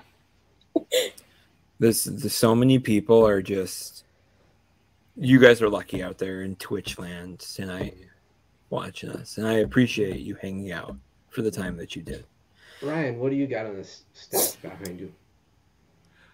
What do I? Oh, on the table. Yeah, I Or mean, we're the all talking about our table? books. The and shelf, the there's table. Yes. flat. This is what is I'm no carpenter. This is a bookshelf, I believe. Did you Yeah. get it So- from IKEA? What if you I don't know actually. So this is I'm in my childhood bedroom right now. So kicking it as a college grad. So these are my books. I'm sorry, Jorge just said we spoiled the Devil Wears Prada. We Is did. he still on that? Boyfriends and Thank you. Sorry. gonna pick But a I'm very random anti-spoiler. I'm sorry. I think I forced you. spoilers. Two Brothers by Fabio Moon and Gabriel Ba. That's Okay. the book I just pulled out. It's really good. It's about two brothers. I wish I could tell you more. Spoiler alert. Really good. Umbrella. Oh. If people like Umbrella Academy, same artists, but Yeah. not the same. Excellent. Definitely not the same subject. Not the same subject. Yeah. Okay. Well, I like the spoiler talk, especially because I think we're in. I mean, comic books are so dependent on finding out what happens next in order to sell the thing that comes after that, right? So I think it's really, it's like it's almost as important as the actual money that's making the comics get made, right? Is like how much information have we revealed? When have we revealed it? I think that's the skill of most storytelling is when they decide to do that, but the outside of it and like the spoiler game is so interesting to me, especially in comics, like growing up immersed in that stuff, right? It's like, I found out, who dies on Wednesday. Marvel has promoted this whole event over the death of one character. Do you want to know which character dies so you don't have to buy this entire event? I did have flip side though. I have a friend who gets so anxious when watching movies that they have to watch or read the plot synopsis before they watch it, which is all different sorts of interesting. Yeah, but I like do that. Yeah, I do that with Marvel movies, like because they always premiere in Europe first. So Wikipedia gets updated the day after and tells you everything that happens. So I just read it. I'm just like, oh, so that's what happens in Endgame. Okay. Yeah, and I mean, get brought back. Right, and when it's a big battle. Yeah. Thanos dies, he loses. Oh shoot, I'm sorry. Spoiler alert. That's what happens at the end of Endgame. Thanos loses. I really didn't think if someone jumps in the chat right now and is mad at you, I'm gonna be so shocked. I was like, what kind of audience? That's gotta be that Venn diagram is a circle, right? Between people who are coming here to watch 4 people ramble about comics and people have seen Endgame, Infinity War. For not having a plan to do this first episode, you both really helped us skate through it with relative ease. Which I like. Thank you. Everything behind me is on a teleprompter, so So you planned for this? My intern plans. They're quick write writers. notes and little index cards. They're just crying, just typing as fast as they can right now. You can't see them. That's why I have the microphone. It blocks their tears. I actually have a writer who writes for SNL who does all of my jokes behind me on this side of the screen. He peels back the inside. I was gonna say, is he in the foil? What's he doing? Daryl Hammond. Is he in the dark hole in your basement? Yeah, might be back there. It is. It's not the best place to be. I'll tell you, I'm not a fan of that dark corner. It's like Blair Witchy. It's like you look back there and you imagine to see somebody is standing there in the corner. Yeah. All right. Sorry, horror writer. I mean, yeah, that's fine. That works out perfect. If it gives you any ideas. This house was built in 1971. No one's died in it. The people who lived in it that you know of. Yeah.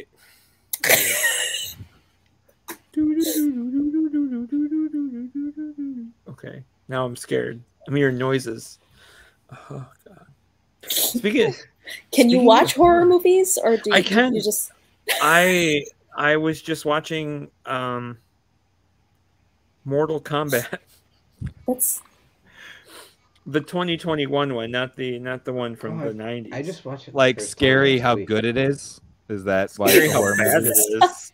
Bad. Sorry. I loved it. You loved it. I couldn't. Like It was gruesome. Like there were some mean, cheesy things that I would have done better, but are different. It's pretty cheesy. Like I think that's might be. I don't hate it, but like I'm not gonna buy it. It's a fucking movie based on a video game. Of course, it's gonna be cheesy. I know. So is it because was it not cheesy enough then? Did it have to? Yeah, did it not circle back around to being good? Right. Was it? I think it was. Was it just not like Thor Ragnarok enough? It wasn't Ragnarok. Hey, I like that movie. No, that's exactly what I mean. Like funny. Thor Ragnarok is perfect because it is made at like this huge, multi-million-dollar budget.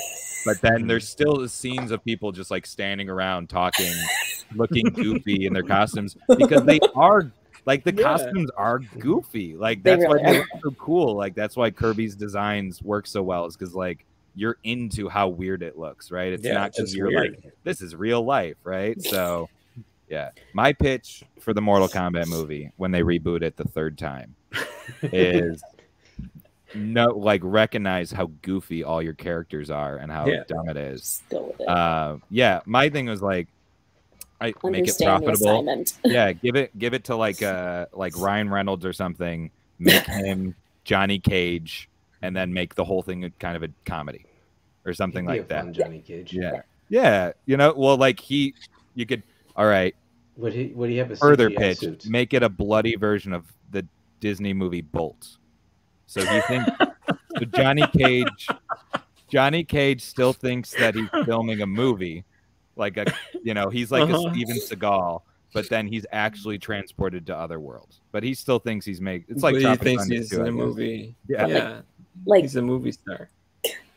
Sell it Tropic Thunder with punches. That's what we'll just say. Tropic Thunder with punches. Can we just have a Mortal Kombat movie that's like Mortal Kombat, like with very little exposition and just boom boom. All right, fight, and then it's just they do some sort of camera trick and it goes from like one angle to just a straight on, and then they just fight straight on. Like just. Like don't even try for character development. Yeah. Like just it's not gonna happen. Just why bother? Half of them are gonna be killed. Yeah, I guess well if they include babalities, then a couple of them will become babies as well. So do you think that's the problem then? Like if you're basing something off of a fighting game, you're already kind of broken as a premise because a fighting game's whole thing is like you get to choose who's the main character. Yeah. But this movie is kind of choosing for you already, right? It did, yeah. And he's not that great. Well, and then the new Mortal Kombat movie, they just make up somebody from that. And they give him like a weird Asgardian, like it should be out of Thor bodysuit. I don't think I finished that movie. Yeah. When I was like, the Gora looked better in the 90s. That's not a good sign. When it was a puppet? Yeah. Puppets for life, man. He was okay. He kind of gives off Hulk vibes. Like when he's like out there, Goro, and I was looking at his face, I'm like is that what's his face? No, he didn't. Like they modeled this. They got the Hulk model and gave it 2 extra arms. Just like skinned it. Yeah. It's fine. It was a good movie. We're really rambling. Our viewership is down. Yeah. We went down. We were talking about Mortal Kombat went down. I offended people probably. There's some messages. There's probably finish me and finish this. There you go. Finish your Twitch stream. We're probably past. I mean, I have an attention span of probably an hour, which is about longer than my kids. So we've made it an hour 45, pretty much. Right on. And I feel good about it. Thank you for joining us. Thank you for having Thanks for having us. I lost you. There you are. You're back. It was a really good time. I appreciate it. And thanks for being our first people to come on and talk. Yeah. And to give the full answer to Elise's earlier questions about who's next. Oh, yeah. I had to reread this a bunch because I just wrote down a bunch of the titles, and then I started putting in the months, so they're all out of the place. Targets would be the next one slated up. We've got it tentatively put in there in June. With a projected Kickstarter in March. And then Fell Witch will be published in July. Looking at doing like an April Kickstarter. And Sentience in October. Because it's spooky. Spooky. Okay, there are definitely, yeah. No spoil. Danny's gonna kill me when she sees this outline. Let's put it that way. She doesn't like spiders. Oh, there's spiders. Make the whole book a spider. The whole book in the shape of a spider. Yeah. It's a lot of paper. She'd be just like, I'm out. There's a paper shortage right now. Find a new There's artist. Paper shortage. Yeah. Every time that I see you and her post on Twitter, and she's like, "Oh my God, Elyse, what are you doing?" She's just a sassy little shit, though. So I'm excited that she's just picking on me. I'm so excited. Next year's going to be fun. Let's I just think keep it so, going. Mm-hmm. If you haven't yet and you're still watching, we're back up to 9 viewers. Look at we stopped talking about Mortal Kombat and they came back right back for the end. The algorithm works. Make sure you check out prospects on Kickstarter, and Final Gamble's up for pre-order on the website now, and hopefully in February, March of next year in stores. Yeah. Cross You your can. fingers. I'm gonna throw the link for prospects in it one more time. You can Uno more times. either get Final Gamble as a pre-order, or you can also put it as an add-on in the prospects. It's in prospects too, so you can add it on. You can get it so many different ways. Just make sure you get it. Thank you both so much for spending your Saturday night hanging out with us two old guys for a couple hours. This is the most social thing I've done on a Saturday night in a long time. I was just going to watch a Mortal Kombat, so I really... oh my gosh. Ryan, you didn't do a hot tub stream. Oh, man. I did promise my fans I would be hot tub streaming. But Can we do it next time? Yeah. What we Get can that do... green screen going. What we I have can a do green is screen pinned to my wall. I didn't know. Yeah. Twitter lets us let you take over the stream, and you can stream onto our channel for our handful of followers. And if You're you gonna want to give him that power, huh? if he wants to hot tub stream and that's the thing that he wants to do, I am not the person to stop him. Now listen, You guys are Kristen, so supportive. Yeah. I don't have a hot tub. All I'll say is I have a lot of ideas for marketing targets, all of which include me buying a tuxedo. So we're gonna have to get as much use of that as we can. That's important. Okay. Yeah, like throw me out of an explosion or something. Like the white tuxedo with the red plume, and I'll be in the hot tub at the same time. It'll be Strap perfect. M80s to my shoulders. We'll be in a hot tub in a tuxedo. You're gonna be hotter than that guy in the can at the con. Let's do it. That'll be it. That'll be our fundraise. Like, is every dollar you throw in, we will raise the hot tub by 1 degree Until we just cook our creator. until Targets is paid for. Or It'll be in he's the can dead. by then. Just make sure you script the entire series first. I was just gonna say. Yeah. I was just gonna say it'll be scripted by then. It'll And be the cards. We're gonna kill our writers to get the funding. But Watch it live on Twitch. what a great selling piece though. Like you could, put me on the back or something like that. All right. For real though, I'll do all sorts of spy stuff. You can let me, whatever con you're tabling at first, I'll descend from the ceiling. Promise? We'll get you some poison darts to just run around and shoot people with. Yes. Because that's a 2022 goal too, is con attendance. So There's some interesting marketing ideas. yeah. Will Kind of violent. Yeah. kind of violent a little bit. Kind of. But it's like as long as you're only being violent towards me, I think it's cool. Right? Yeah. That's like, I mean, it's kind of like they're like other like you see like other like publisher editors just like, oh yeah, these guys know exactly what they're doing. This is comics. Then you're just like beating me up in the back. Beat him up. Beat him up. Beat him up. Did you see the one South Park where Cartman starts thinking that he's like Dog's bounty hunter?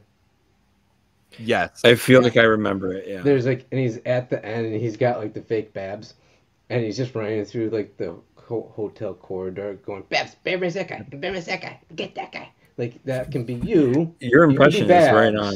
I was about to say that sounded really accurate. Shooting the darts, like, "Fuck that guy! Fuck that guy!" Yes.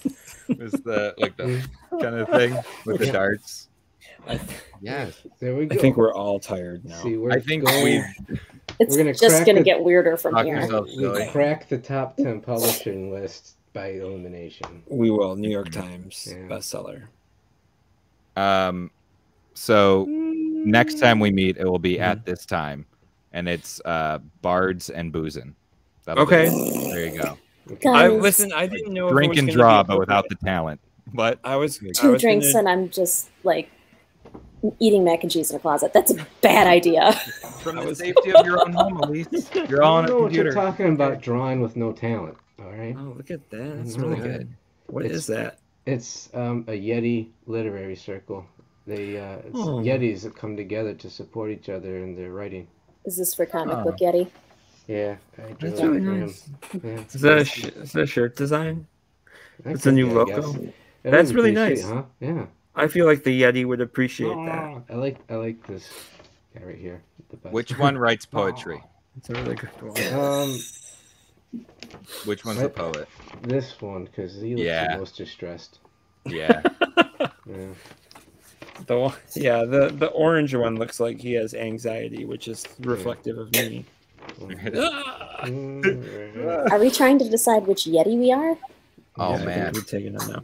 That one's got very broad, like angular shoulders. Yeah, again, this one's thick body. So that's me. Tiny little head. Oh, it's a tiny little guy right there. Looks. It's really good, Tim. I think if you keep practicing it, you'll get there eventually. I know. That's like the extent of my art. I picked on Walter Giovanni actually on Twitter a little bit because he posted this gorgeous picture he had just done of Red Sonja, and all he said with it was "morning." So I drew a stick figure of Red Sonja and gave it like big circle boobs and just said "morning." It's just like, who's this? And then the other day he drew he did one where he's like, butts are so hard to draw, and he had like this picture of a butt, so I drew a butt. I said, you just have the best drawing prompts, man.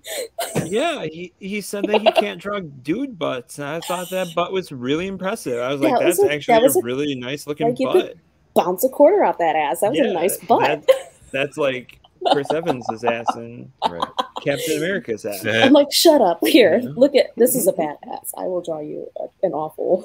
So it's just like I don't have skills for drawing butts, but I mean I have not practiced. I guess like I just maybe that's what we should do next time is just we get together and we draw butts. Just get your paper together and I'm in. That's me at Wizard World 2 weekends from now.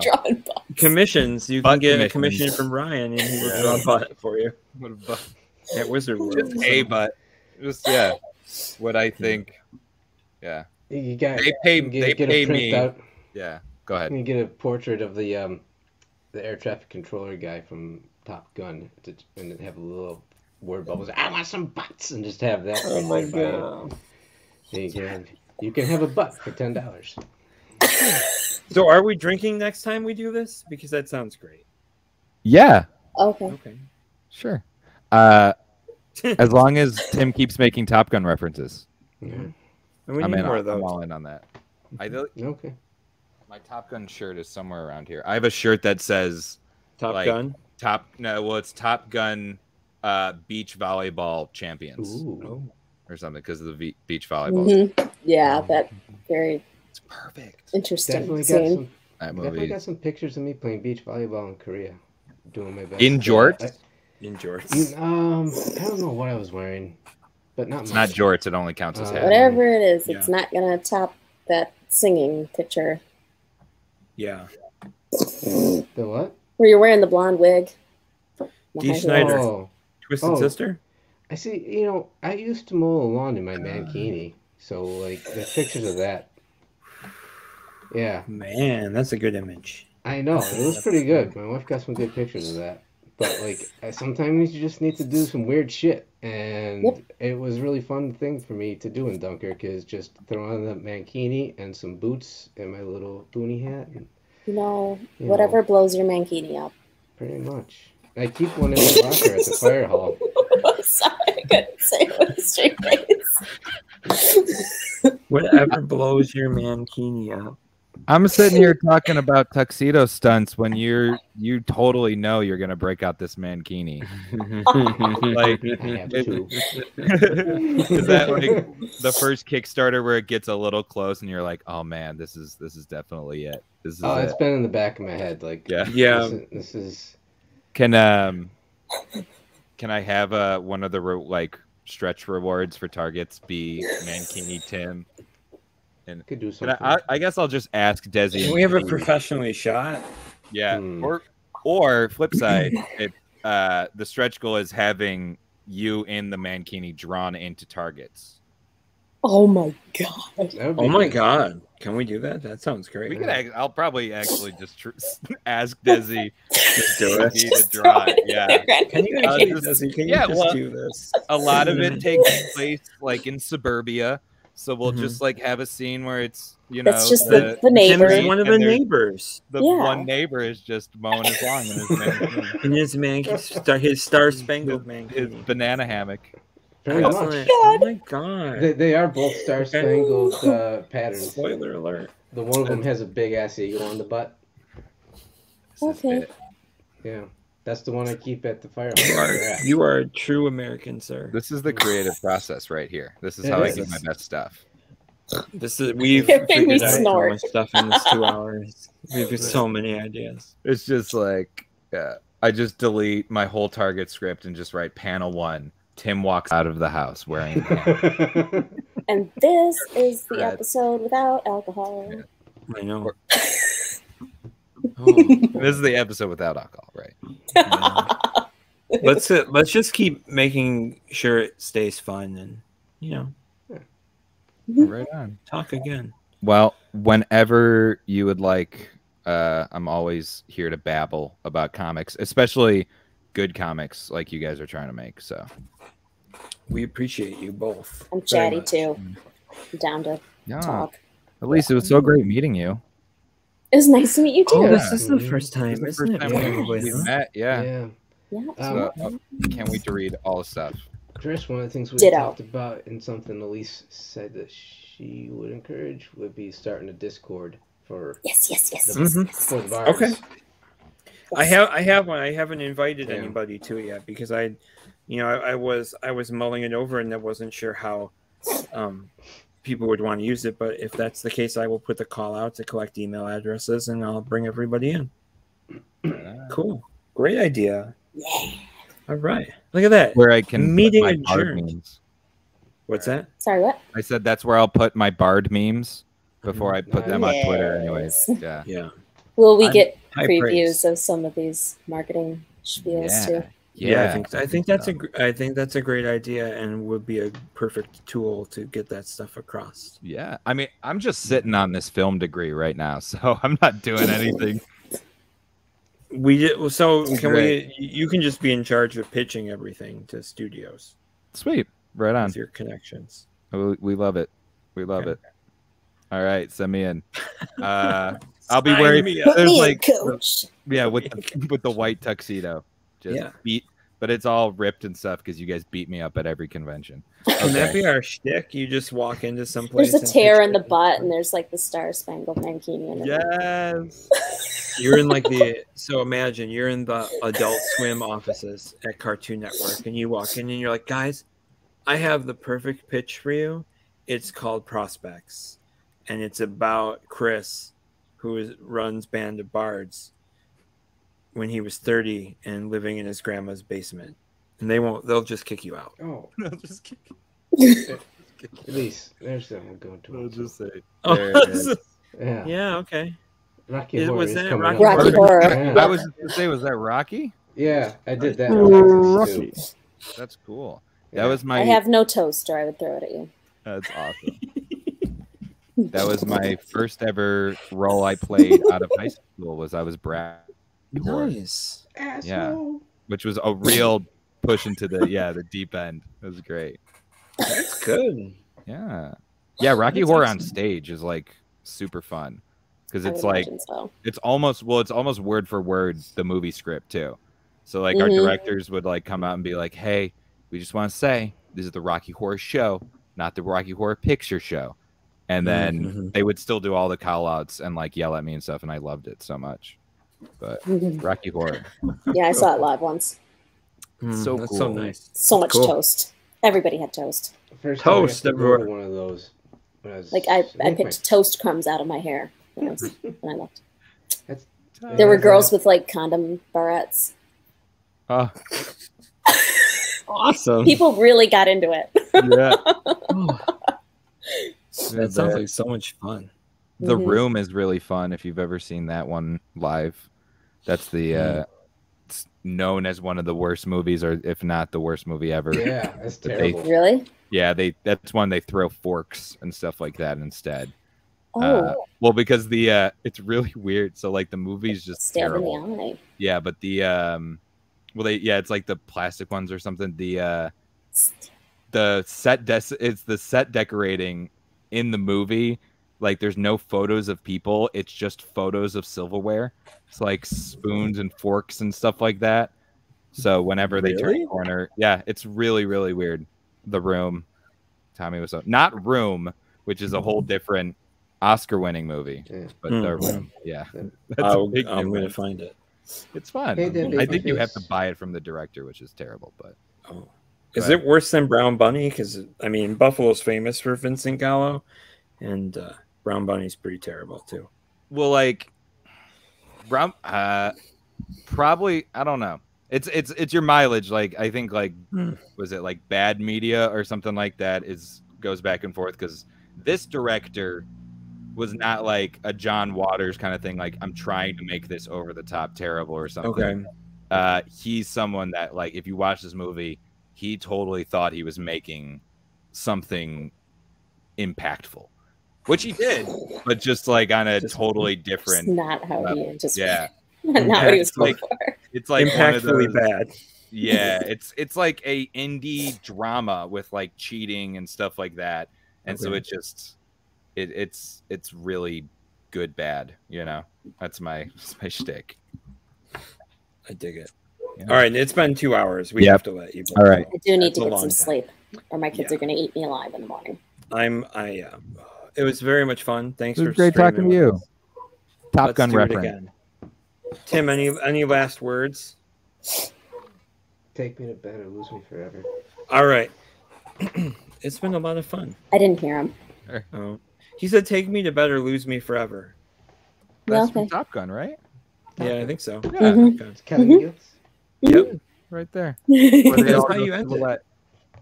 Okay. And everybody out there that's stuck with us for 2 hours, I'm sorry we you didn't. brave souls. Yeah, sorry that I didn't. Well, Tim probably planned something, but then I hijacked it, so I'm sorry.